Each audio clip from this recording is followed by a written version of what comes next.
Will the Mariners keep on winning against the struggling Tigers? Hello, everyone, and welcome to the series analysis episode of the Seattle Baseline Podcast. My name is Alex Hong, and it is just me here today. This actually brings history. This is the first ever Seattle Baseline episode without Julian. I know it's kind of crazy. Every time, even before I joined with Isaac, he was always there, whether recording alone or with someone. But this week he got a little busy, but so it's just me. He didn't die, he didn't go anywhere, so don't worry about that. You can still see him on the next episode, but it'll just be me here today. So, there was a pretty good series that happened with the Mets. So we got a lot of things to talk about. So we're still going to upload a video because I think there's some good things we can talk about. So let's just get straight into it, right? So the Mariners end up winning 2 out of 3 against the Tigers, which is another series win. So this has been very good. The Mariners have been on an upward trend, which is really, really nice to see considering the crappy month of May they had. So they now sit 33 and 30, still first in the AL West. So a lot of good things there. The way I'm gonna go about this is I think we should go, game by game and then see how things went in general. So the first game, right? This was a game that I would define as an Emerson Hancock really great performance. We're at the point now when Emerson Hancock, he went 6 innings, gave up 2 runs, and that's like a typical Emerson Hancock start, which is crazy to think about. Like last year, if Emerson Hancock had this start, I think everyone would be dancing on the streets, right? Everyone would be celebrating, throwing out the champagne, right? Oh my God, we survived the Hancock start. This year, this is what he's been doing all year, and it's just unbelievable. I mean, we've been talking about this guy all throughout the season and the amazing things he's done. And I really can't emphasize this enough. This is really amazing what we're seeing right now. And, he was a guy, we called up, or we didn't call up, we had him on the major league roster to start at the start of the year because of the injuries with Bryce Miller. But he's the guy who cemented himself as a top starter in our rotation. So got a lot of, a lot of positives, no negatives to say about Hancock. And in that game, right, we really needed his performance because the Mariners offense didn't do too much. We did win this game in extra innings, and let's just focus on the pitching right now. They did amazing. All our relievers, Ferrer, Brash, Munoz, and even Gabe Spire coming in the 10th inning with the ghost runner not giving up the runs. That was really nice to see. A lot of great pitching I saw in that performance. The offense wasn't as good, but something I do want to mention, right, is that so Cole Emerson hit another homer. This guy continues to be amazing. Like he is playing at a level that I did not expect of him. I think his stats, although minus you a smaller sample size, have been better in the majors than Triple A, which is kind of crazy. But he has like I think he has like an 882, yeah, 882 OPS, 549 slug. So this guy is slugging out there. And he wasn't even thought of as he was thought of more like a hit tool. But he's been slugging. So we talk about Cole Emerson a lot, so I'm not gonna go too much into it, but a lot of great things there. I do think the on base could go up, albeit it was a small sample size, right? So a lot of good things there. But the reason why I brought up Cole Emerson specifically is because Cole Young also got 2 hits in that game, right? And Josh Naylor, I believe, got the other hit. So it was all by the infield, but it's a nice thing to see our young core in Cole Young and Cole Emerson. Like our young guys still exist in like Julio, but they've gone, they're not like as new as those other guys. So it's nice to see Cole Young and Cole Emerson do their thing, right? But I really liked how that, even though like the offense didn't play as well, the pitching was able to back it up, right? It's something that is nice to see. Not everyone's gonna have their on days, but we had a lot of good things still happen. Offense, I can't say too much good about it because we didn't even draw the walks. Like we mentioned this in the previous few episodes, how the Mariners, if they don't get hits, we don't mind them getting walks. But when they're not getting hits, we would like them to get some walks, which they did not in that game, for example, which definitely could have helped the cause. So that's something I think the Mariners definitely could work on from what I see. In that game, we're still a little too reliant on the home run because even though we got 4 hits, you might think, oh, we probably score one or zero one runs, but we scored 2 runs in the regular innings, and it's because of the home runs. So, they are very home run reliant. They're one of the Mariners are a very good home run hitting team. Clearly, like I said, it's turning into the summer. The weather's getting better, so that's not something I'm too surprised about. I just hope it's not something we're too reliant on. That might be something we talk about a little more down the road. But right now, it looks like the Mariners rely on the home run, but they do score the runs. So I don't really care how they score the runs as long as it's like a sustainable way. But this team has power, so I think it is the sustainability is there. So second game, Logan Gilbert has a pretty good start. He went five and a third with 3 earned runs. Lots of strikeouts, a lot of stuff I like from Logan Gilbert in that game, even if the stats aren't too great, right? But I think it was a pretty good performance by Gilbert.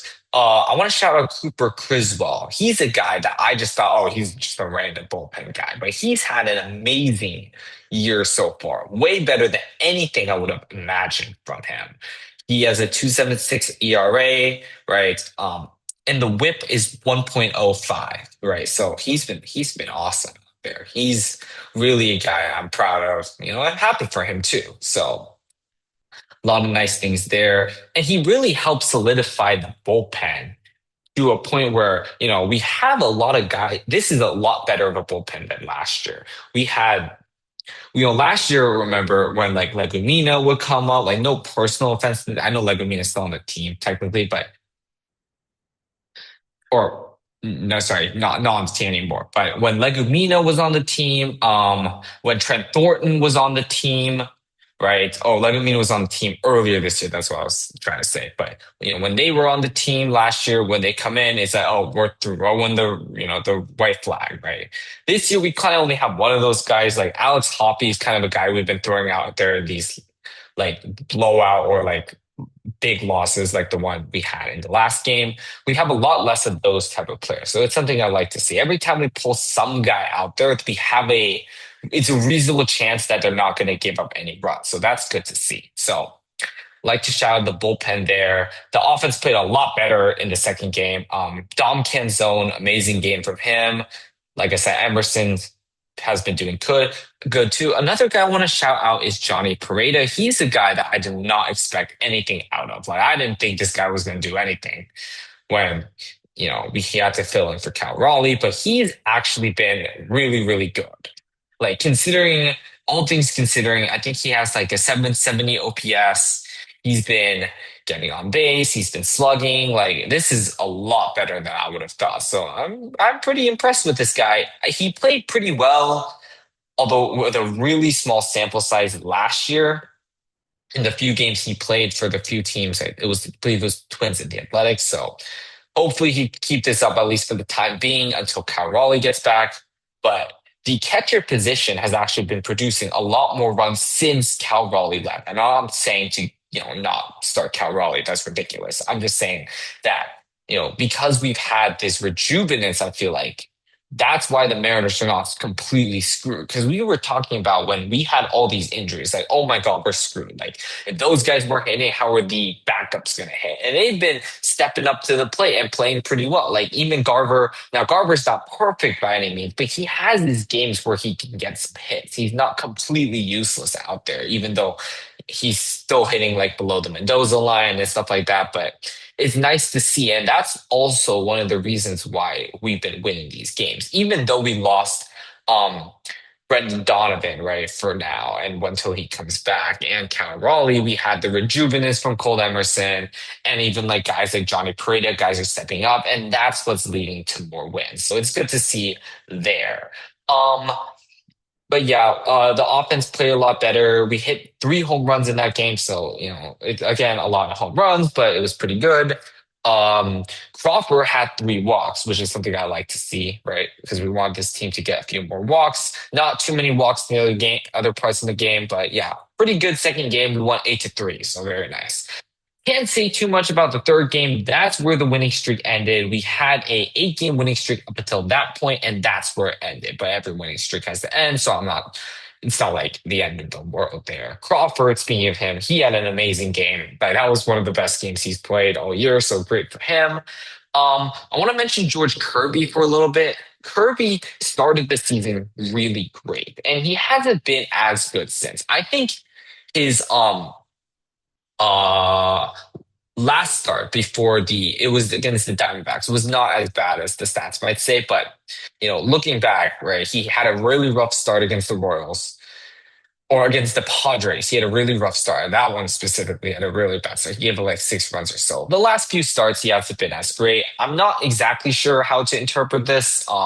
He had such a great start to the season that it was probably a little unsustainable by his measures, but he's kind of the guy coming out there and not performing as well. And I'm not saying that's the reason why we lost the game, but Kirby, he did not have his best stuff out there. He hasn't had the last few great starts, but I'm not like trying to give up on him or anything. That's just something I've noticed and tried to mention. I'm going to be very interested in looking at the next Kirby start. I'm going to try to see exactly, do some more analysis to see exactly why this could be happening, to see if there's anything in particular for George Kirby, because that definitely he's kind of like the guy out there right now who's not playing as well as he probably could have or was earlier in the year. Um, you look at his like advanced metrics on Savant, like on Baseball Savant, his K rate is kind of low, which I think he's struggling a little bit on his off speed pitches. His fastball has been, I think, pretty good from what I've seen, but I think his whiff rate's kind of low, which is kind of entailing that his breaking pitches aren't doing as great. Right. And so I think those are kind of some of the issues we have there. He's still good at not allowing walks and stuff. So he's the George Kirby we know. So kind of what I expected out of him this season overall. I think it's more of the coming towards the mean. The other guy I want to mention, actually pretty much in that game, it just wasn't going well for us. So I'm not too surprised we lost because we were eventually going to lose. So overall, pretty good series in my eyes. We won 2 out of 3, barely won the first game, but we managed to win the game because our pitching dominated harder than their pitching dominated ours. And I will say in the last game, we were against their best pitcher that they had with Freddie Peralta. So we did beat up like in the second game we went against see they kind of did something weird. They kind of had like two openers in like I don't really know what the Mets were doing to be honest. They had like the opener in the first game and I guess they had like another I don't really know exactly what their situation was, but they kind of had like another bullpen day in the second game. So, we beat those guys up. So it was kind of nice there. I do wish, though, speaking of which, in the first game, we could do a little more against the Sean Mania. And I know they kind of had like an opener situation where we had our lefties going against Sean Mania, and I guess it did not go as well as we could have thought. So, that's a type of situation there. Except Canzone, I have to give him my props. But yeah, that's kind of how I interpret that. Let's move on, shall we, to the next game or to the next series, right? Which is against the Detroit Tigers. This is a rematch against the Tigers who we went against in the American League Divisional Series. But this Tigers team looks a lot different than that Tigers team we went against, to say the least. They just haven't been playing well. And there's several reasons why this is. Their main problem is the offense. Their offense is nowhere near as good as it was last year. And it's because of a lot of different factors, but it's mostly because their guys kind of just fell off and they weren't as good. I do want to introduce Kevin McGonigal. He's their shortstop. He's a rookie, and he's been doing very well. And I know this because he's on my fantasy team and he's been playing very well for me. So he's been stepping up. Riley Green, he was their best player last year on offense, and he's still very good. So nothing too unusual there. It's just the rest of their team. Actually, I'll give my props to Gleyber Torres. He's been pretty solid, and their catcher Dylan Dinger, he's also been pretty good. I'm giving them my props, but we got a lot of guys who are just very mediocre. In the outfield, they have Matt Vierling playing center for the most part. He's not been very good at all. I can't even name their right fielder. They've been trying a few things, not good at all. So outside of Riley Green, their outfield's really, really bad. Uh, DH, like they're throwing out like random guys at DH. They're trying to like swap people out, right? So like they had a guy like Jamal Jones. He was playing DH. I don't even never even heard of him, but looked at his stats. Pretty bad. They're kind of struggling out. They're pretty like much in the top of their lineup isn't too bad. It's pretty decent. And then the rest of their lineup is just, they're just praying that they're not like embarrassing themselves out there. So it's an offense to where it's not too great, and I think our pitching can really take advantage of. Um, let's quickly talk about the Tigers pitching. Everyone knows Turk Skubal most likely, but he's not going to be pitching because he's actually been a little injured. So we don't have to go against him. We don't even have to go against their other starter whose name is escaping me right now. Casey Mize. He's also on the injury list. So those were two guys we remember from last year who were pretty good. So don't have to go against them. We are going against our old boy Framber Valdez, or I guess not our old boy, our old nemesis, I guess, on Houston from Houston, Framber Valdez. He's not been playing well this year up to his standards, so he's kind of having a down year. Jack Flaherty, if you guys remember him, we talked a lot about him in the last episodes from the postseason. He's not having a good time this year at all as well. So it's just a lot of disappointing pitching performances, I'd say, from outside of Tariq Skubal, who those guys are amazing, but they're not going to be playing. Even their theoretical closer, Kenley Jansen's also injured. He hasn't been playing well, but he's also out. So they're kind of depleted in my eyes in the bullpen, which will give us, a pretty good advantage, I'd say. So look to see Brian Wu go against Framber Valdez in the first game. I think we definitely have the pitching advantage there. I think we have the pitching advantage all throughout, even with Castillo pitching in the third game. Because remember, we're done with the piggyback apparently, and we're going to start Wu, then Miller, then Castillo. So it's going to be very interesting to see. I'm very curious how both Castillo and Miller pitch alone. We kind of already seen the Miller experience alone.